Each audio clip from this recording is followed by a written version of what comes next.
বিষ্ণু ঈসা ইসলামের কাছে এক সাহাবী এসে বলল, ইয়া রাসূলুল্লাহ আ'তিনি শাইআন, আপনি আমাকে কিছু দান করেন, আমার কিছুই নাই। বিষ্ণু বললেন, তোমার কিছু নাই?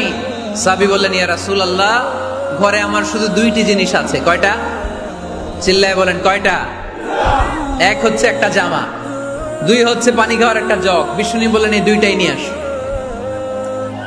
বিশ্বনবীর কথা শুনে ওই সাহাবী ঘর থেকে জামা নিয়ে আসলেন, পানি খাওয়ার জগ নিয়ে আসলেন।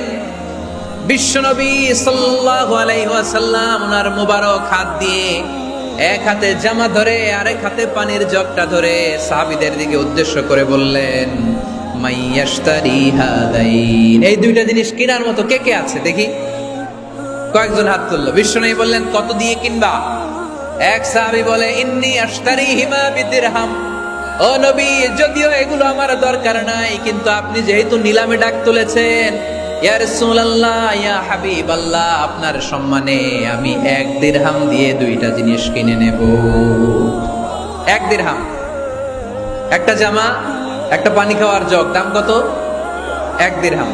বিশ্বনবী বললেন, না না, 1 দিরহাম তো অনেক কম হয়ে যায়, মাইয়াজিদু আলা যালিক, এর চেয়ে বেশি দামে কে কিনবা?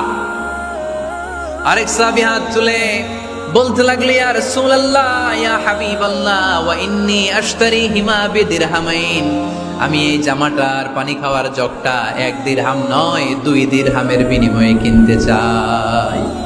বিষ্ণু ঈসা ইসলাম ওই সাহাবাকে দিয়ে দিলেন। দিয়ে 2 দিরহাম নিয়ে যে লোকটা ভিক্ষা করতে এসেছিল তার হাতে 2 দিরহাম দিয়ে বললেন, যাও 1 দিরহাম দিয়ে ঘরে খাবার কিনে দিয়ে আসো, আরেক দিরহাম দিয়ে একটা কুঠার কিনে নিয়ে আসো। শুনতেছেন? কি কিনে নিয়ে আসো? কুঠার দিয়ে কি করে? গাছ কাটে।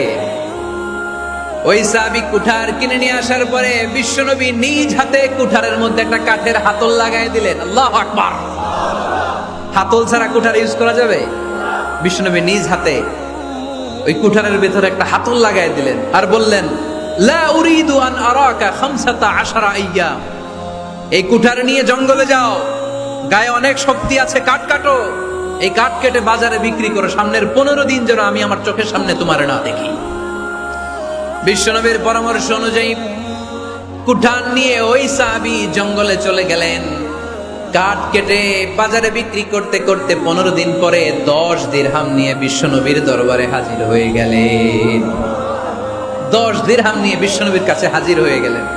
সাহাবী এসে বলল, ইয়া রাসূলুল্লাহ এখন আর আমার ভিক্ষা করা লাগে না, আমার গায়ে অনেক শক্তি আল্লাহ দিয়েছে, আই এম ভেরি এনার্জেটিক, আপনার দেয়া বরকতের কুঠার দিয়ে আমি কাঠ কেটে কেটে স্বাবলম্বী হতে শুরু করেছি।